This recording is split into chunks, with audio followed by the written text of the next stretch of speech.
Let me ask you something. Have you ever noticed how some people train abs constantly but still don't have a visible six-pack, while others barely do crunches and their abs pop? That's not genetics. That's misunderstanding how abs actually work.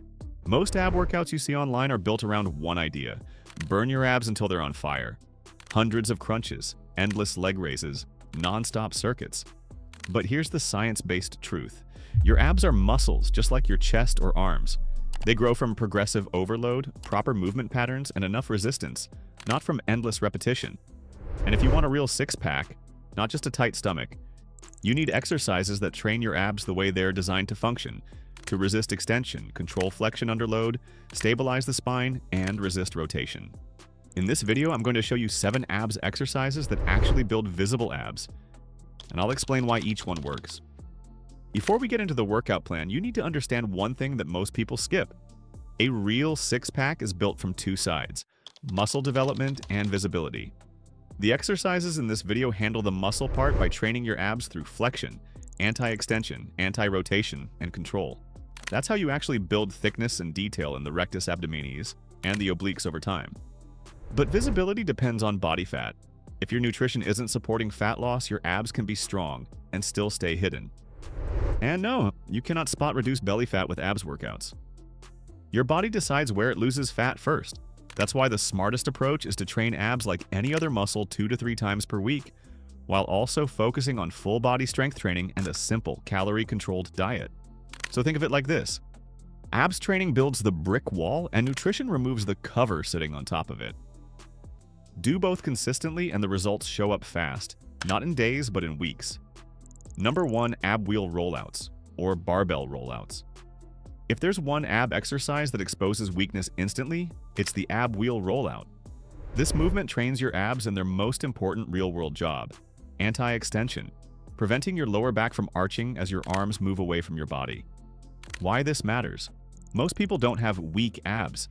They have a core that collapses into extension. Rollouts fix that and build thick, strong abs at the same time. How to do it safely? Start on your knees with the ab wheel directly under your shoulders. Brace your core like someone is about to punch you in the stomach. Squeeze your glutes and keep your ribs down. Slowly roll the wheel forward, keeping your torso stiff as a unit. Go only as far as you can without your lower back arching. Then pull yourself back using your abs, not your arms. No ab wheel? Use a barbell loaded with small plates and perform the same motion. Common mistake: letting your lower back collapse. That turns this into a lower back strain instead of an abs builder. Number 2, cable crunch. Crunches get a bad reputation, not because they're useless, but because most people never load them correctly. The cable crunch is one of the best science-based tools for abs growth because it allows progressive overload. If the resistance never increases, your abs have no reason to grow. How to do it properly? Set a cable pulley high and attach a rope handle. Kneel down facing the machine, holding the rope near your temples. Brace your core, then crunch downward by bringing your rib cage toward your pelvis. Think. Shorten the distance between ribs and hips. Pause briefly at the bottom, then return slowly. Common mistake: pulling with your arms instead of curling your spine. If your elbows move more than your torso, you're not actually training your abs. Number 3, hanging leg raise, knee raise.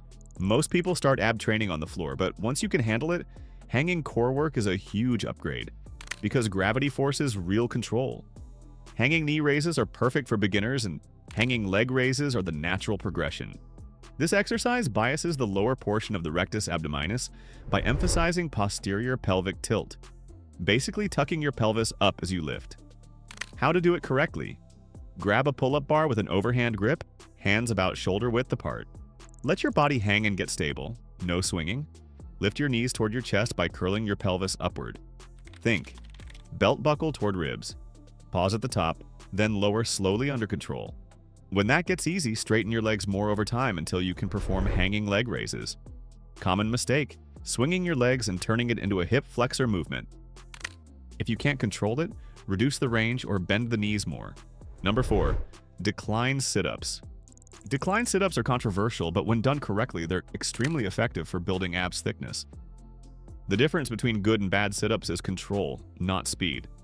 On a decline bench, gravity increases the load, giving your abs a real growth stimulus. How to perform them correctly? Secure your feet and lie back with a neutral spine. Cross your arms on your chest or hold a light plate for progression. Slowly sit up by curling your torso. Don't launch yourself. Stop when your torso is upright, then lower slowly. Common mistakes: yanking the neck, rushing the reps, or bouncing at the bottom. If you feel it mostly in your hip flexors, reduce the range and focus on curling ribs toward pelvis. Number 5. Reverse crunch. Reverse crunches are one of the most underrated ab exercises, but only if you do them right. The goal is not lift your legs, the goal is lift your pelvis. That's what makes your abs do the work. How to do it: lie on your back, arms by your sides for support. Bring your knees up so your hips and knees are bent around 90 degrees. From here, curl your pelvis off the floor by pulling your knees toward your chest. Your lower back should gently lift as your hips roll upward. Lower slowly under control, no dropping.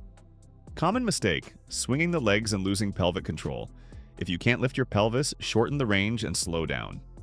Quick reminder: if you want science-based fitness content without the nonsense, like the video and subscribe. It helps the channel grow and keeps these kinds of evidence-driven breakdowns coming.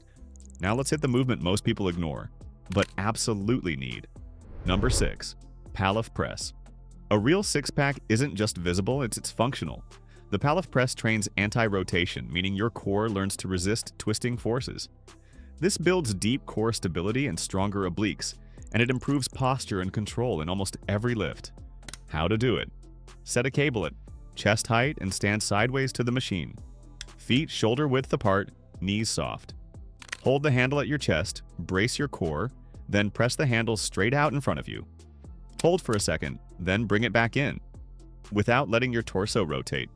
Do all reps, then switch sides. Common mistake: letting the cable pull you into rotation.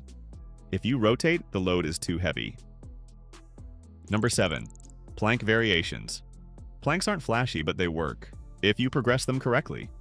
Planks train anti-movement. Your abs stay braced while your spine stays stable. That builds endurance, control, and deep core activation that carries into everything else you do. How to plank properly: elbows under shoulders. Brace your core, squeeze your glutes, and keep a straight line from head to heels. Think: ribs down, glutes tight, neck neutral. Hold with tension and perfect alignment, not just time. Progressions: weighted plank, long lever plank, side plank for obliques. Common mistake: hips sagging or shoulders shrugging. How to train abs for a real six-pack. Here's the truth most people avoid. Abs grow from progressive overload, proper recovery, low enough body fat to reveal them. You do not need daily abs workouts. Train abs 2 to 3 times per week, pick 3 to 4 exercises, and progress them over time. Beginner sample plan: ab wheel rollouts, 3 sets. Cable crunch, 3 sets. Reverse crunch, 2 to 3 sets. Plank variations, 2 sets. Focus on high-quality reps, not exhaustion. If you want a six-pack that's not just visible but strong, functional, and long-lasting, save this workout and apply it consistently. If this video helped, share it with someone who's still doing 500 crunches a day. And make sure you're subscribed. More science-based fitness content is coming.